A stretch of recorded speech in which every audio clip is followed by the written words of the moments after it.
रहमतुल्लाहि व बरकातुहू। जी व्यूअर्स, कैसे हैं आप? आज हम मौजूद हैं कैंट हाउसिंग सियालकोट में, जहाँ पे हम अपने प्रोजेक्ट साइट पे मौजूद हैं। ये 8 मरले का घर है, जिसकी जो है ना फाउंडेशन का काम हो गया है तकरीबन। अब हम प्लिंथ बीम की तरफ जा रहे हैं। ये आपके सामने जो है ना, ये जो बीम है ना, प्लिंथ बीम, ये इसकी बनवाई हो रही है। ये ग्रेड 60 इत्फाक का प्योर सरिया इस्तेमाल किया जा रहा है। ये आप देख भी सकते हैं, इत्फाक ग्रेड 60 का ये अव्वल क्वालिटी का स्टील जो है ना वो यूज़ किया जा रहा है। देखें, ये जो बुनियादें हैं ना, इस पे हम किसी किस्म का रिस्क अफोर्ड नहीं कर सकते। ये बुनियाद होती है जिस पे ये इसका जो है ना, ये ढांचा और बुनियाद ये ऐसे ही होती है कि जैसे एक इंसान के अंदर हड्डियाँ होती हैं। तो अगर इन पर कंप्रोमाइज़ किया जाए तो पूरी जो ऊपर बिल्डिंग जिस पे करोड़ों रुपया लागत आती है ना, उस पे जो है ना वो प्रॉब्लम्स आ सकती हैं।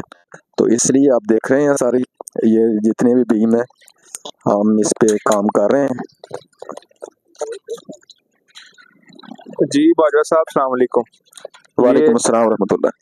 अच्छा बाजवा साहब, इसकी ज़रा बुनियादों से थोड़ा सा डिस्क्राइब कीजिएगा, बयान कीजिएगा कि ये किस तरह जो है ना आप इसको लेके जा रहे हैं और क्या क्या इसमें आपने चीज़ें जो है वो ऐड की हैं।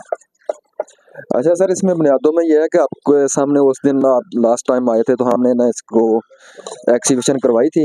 तो उसके बाद हमने इसमें तकरीबन जो है ना 9 इंच वो पीसीसी डाली है 1:4:8 की रेशो से। ये नीचे जो है ना आपको नज़र भी आ रही है, ये देख रहे हैं। ये हमने पीसीसी का एक कवर डाला था बुनियादों में ही, और उसके ऊपर फिर हमने ये देखिए 27 के रद्दे लगाए हैं। 27 के ऊपर जो है ना फिर हमने 22 के रद्दे लगाए हैं, फिर 18 के, फिर 13 के, और फिर 9 के ऊपर आके हमने तकरीबन इसको ना 4 फुट तक ऊपर आए हैं, यानी कि रोड लेवल तक तकरीबन। और उसके ऊपर अब ये ना ये प्लेंथ बीम हम डालेंगे यहाँ पे, ताकि ये जो ना इसकी इनकी पूरी पकड़ हो जाए और ये पूरी बिल्डिंग का लोड नहीं ले सके। जी बाजवा साहब, ज़बरदस्त, ठीक हो गया। अच्छा मुझे ये बताएं कि एक अच्छे घर की जो बुनियादें हैं वो किस तरह जो है वो बनानी चाहिए, जो एक सही तरीका है और जिस पे अमल करना चाहिए, ज़रा उसके बारे में थोड़ा सा बताइएगा। जी सर, उसमें यह है कि सबसे पहले इसका जो सॉइल टेस्ट होती है, सॉइल टेस्ट के मुताबिक जो है स्ट्रक्चरल इंजीनियर्स वो डिज़ाइन करते हैं इसकी बुनियादें, और उसके मुताबिक ही इसको बनाया जाता है। वैसे नॉर्मली जो है ना, जब तकरीबन 1.5 से 2 फुट खुदाई की जाती है, मिट्टी अगर सॉलिड है तो जैसे कि यहाँ जो है ना बहुत मजबूत मिट्टी है नीचे, और हमने इसकी 2 फुट तक गहराई में हमने इसकी जो है ना एक्सीवेशन की है। उसके ऊपर जैसे कि मैंने आपको बताया है, उसके ऊपर हमें जो है ना बज्जर मशीन से मिक्स करके, बंदों से नहीं मशीन से मिक्स करके 6 से 9 इंच की लेयर डालनी चाहिए चारों जिधर भी हमारी बुनियादें आ रही हैं। फिर उसके ऊपर जो है ना हमें पहले जो रद्दे हैं वो बड़े रखने चाहिए, यानी 27 का रद्दा रखें, फिर 22 का रखें, फिर 18 का, फिर 13 का, और उसके ऊपर 9 लेके आए। ऐसे नहीं कि अगर नीचे आपने पीसीसी डाल दिया और उधर से 9 स्टार्ट कर लें, तो वो गलत हो जाएगा। इसका जो मेन मकसद है ना, वो लोड की डिस्ट्रीब्यूशन होती है, जो नीचे वाले बड़े रद्दे लगने, ताकि हमारा जो पूरी बिल्डिंग का लोड है उन पे आएगा, और वो जो है ना उनको डिस्ट्रीब्यूट कर दें पूरी बिल्डिंग के लोड को। जी बाजवा साहब, बिल्कुल ठीक है। अच्छा ये माशाल्लाह आपकी जो ईंट है ये अव्वल जो है ईंट है, इसे कहा जाता है जिसकी क्वालिटी जो है वो सबसे शानदार होती है। अक्सर लोगों का ये होता है कि वो कहते हैं कि जी ये तो नीचे ही चली जानी है मिट्टी में, तो इसका क्या लॉजिक है, क्यों जो है वो आपने इसको इस्तेमाल किया यहाँ पे दूसरों की निस्बत।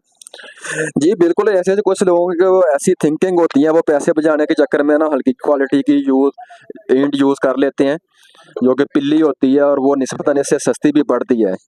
तो वो ऐसे जो ना वो इस्तेमाल कर लेते हैं, कहते हैं इसने मिट्टी के अंदर मिट्टी हो जाना, इससे कोई फ़र्क नहीं पड़ता। लेकिन ऐसे नहीं है मेरे भाई। एक चीज़ जिसके ऊपर आपकी पूरी बुनियादों की जो है ना बुनियादें हैं, जिसके ऊपर आपकी बिल्डिंग का लोड पूरा आ रहा है, अगर वो ही चीज़ अच्छी नहीं होगी, वो कमज़ोर होगी, तो ऊपर बिल्डिंग का लोड आप करोड़ों रुपए भी लगाएंगे तो कैसे देगी। इसलिए इस पे कभी भी कंप्रोमाइज़ ना करें, बुनियादों पे और पूरे ग्रे स्ट्रक्चर में कभी भी कंप्रोमाइज़ ना करें। जो बचत आपने करनी है वो आप ऊपर आप आके अपने बजट के हिसाब से कर लें, उसके डेकोरेशन में, उसके इंटीरियर में, लेकिन बुनियाद और ग्रे स्ट्रक्चर में बिल्कुल बचत की जो है ना कभी भी ना सोचें। ज़बरदस्त बाजवा साहब, बहुत अच्छा आपने ये बताया। अच्छा मुझे ये बताएंगे, जैसे ये आपने अभी ये सरिया बांधा है, मैंने बहुत देखा है कि लोग जो है ना वो ईंटें रख के सिंगल सरिया उसमें डाल के और उसकी भराई कर देते हैं, ठीक है, तो इसका क्या लॉजिक है, और आपने ये जो है सारा सरिया बांधा है। और एक और मुझे बात बताएं कि ये जो सेंटर से आपने अजाफी सरिया जो है वो छोड़ा है, इसकी क्या लॉजिक है। जी सर, जो ये बुनियादों की मजबूती के लिए किया जाता है। फिर मैं वही कहूँगा, जो देखें, अगर इधर हम सरिया नहीं डालेंगे, इसको प्लिंथ बीम कहा जाता है। तो अगर हम इस सरिये को नहीं बांधेंगे मजबूती से, तो जब इसकी मट्टी की भराई होगी तो मट्टी के प्रेशर की वजह से ये दीवारें जो है ना, ये बाहर निकलने का और इनका जो बैलेंस आउट होने का खदशा होता है। तो उसके पेश नज़र और इसका जो ना लोड मैनेजमेंट के हिसाब से ये 4 सरिये का बीम ही डाला जाता है। इनके साइडों में फट्टे लगा के ना इसकी भराई होगी। और जहाँ तक आप जो बात कर रहे हैं कि ये जो बीम है, ये हमने इसको एक्सटेंड क्यों किया है यहाँ तक, तो इसकी लॉजिक भी यही है।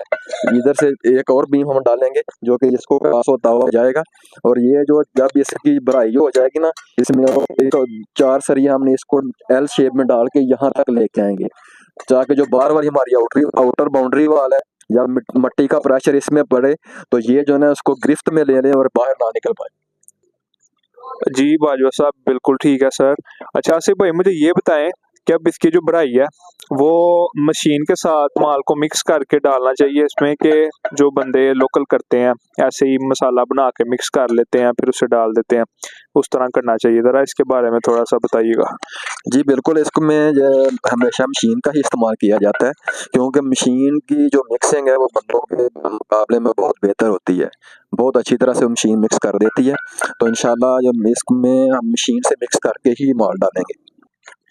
अच्छा, बिल्कुल सही है। अच्छा मुझे ये बताएं कि ये प्लिंथ बीम का साइज जो है भराई के टाइम आप क्या रखेंगे, ज़रा इसके बारे में थोड़ा सा बताएं। जी, ये जो साइज आएगा ना, ये देखिए, ये 9 की ईंट लगी हुई है, तो इसकी विड्थ जो है ना वो तो 9 ही रहेगी, लेकिन हम इसकी जो हाइट है ना इसको 1 फुट तक भरेंगे इंशाल्लाह। जी बाजवा साहब, बिल्कुल ठीक है सर।